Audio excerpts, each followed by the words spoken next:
Hi, welcome back to the Roundtable. I'm your host, Steven, and in the latest episode of Under the Radar Reviews, I've rediscovered this little gem, the 1994 self-titled Peter Frampton album.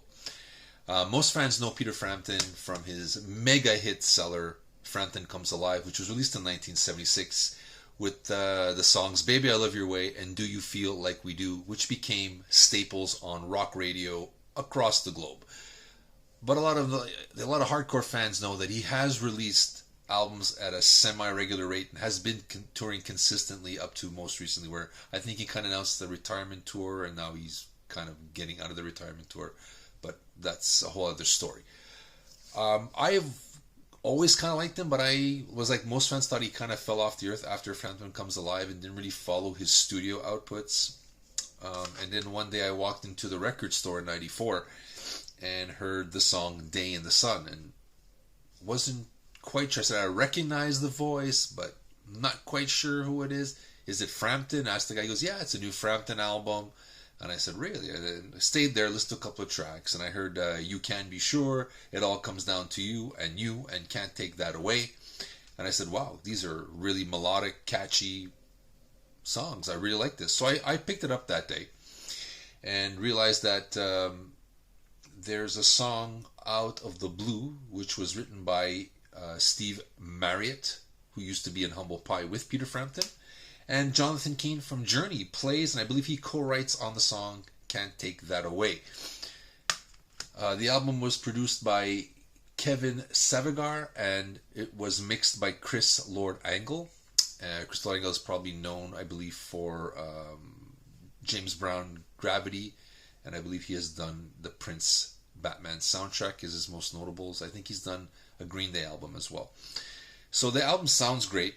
Peter Frampton plays phenomenal, whether it's rock like Day in the Sun or, there's a little bit of acoustic and everything. Like You Can Be Sure there's acoustic playing in there too. So the guitar playing is phenomenal, which we all know he's a great guitar and underrated. No matter how big he was with Frampton Comes Alive, he hasn't, I think, really got his just due. Like Clapton is known as slow hand. They don't really mention Frampton in the same kind of category, but I think he's been overlooked over the years, and especially his studio albums. I haven't heard too many of them, but I was really glad I stumbled on this. I like the majority of the songs. Like Day in the Sun is a great song. You Can Be Sure, It All Comes Down to You. Then Shelter Through the Night is another great one. Out of the Blue is another one, great one. There's maybe, I think, So Hard to Believe, and Waiting for Your Love, which I didn't get. So out of the 12 tracks, there's 10 that I like, which is good. It's catchy rock, kind of anything, something kind of like, I guess he was kind of shooting for Clapton's sound in the 90s, Kind of if you like Journeyman from Clapton, this is similar in sound, without the covers.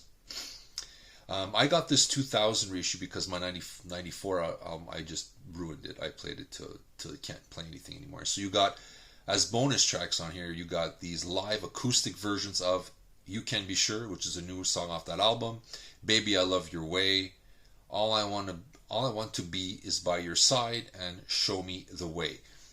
Great additions. Great album. If you like catchy melodic pop rock, and if you're looking for something that reminds you of Journeyman from Clapton, this is it. It's an undiscovered gem in my opinion. It's something that I think should have been a hit, but I guess in '94 grunge had taken over and they didn't look too kindly on classic rock stars, so I guess he was just kind of put to let him release his album quietly. He's done it, and whatever happens his fan base will pick it up, and that's it. It's unfortunate. I think it's probably one of his best studio albums. I went to go back a few albums, and I think this is his most cohesive in the last few years. And I think he only released 2 albums in the 90s. So if you're looking for something or to get reacquainted with Peter Frampton, this, I would say, is a highly recommended album to do that with. So I would start off with this and then go back, or pick up some of his later ones. There's Thank You Mr. Churchill, which is very good. I picked it up because of this. And of course, you can't go wrong with Frampton Comes Alive. So, but if, like I said, if you want to get reacquainted and you get somebody else into him, and you want an album that's very easily That's a very easy listen, and the songs are fit well together. The self-titled 1994 album from Peter Frampton can do no wrong, in my opinion. So if I were you, look this up, try to find it, stream it. If you see it in your record store, if you still buy the physical copy and you see it somewhere, a lot of times it's in bargain bins. So you can get this for $5 somewhere if you play your cards right.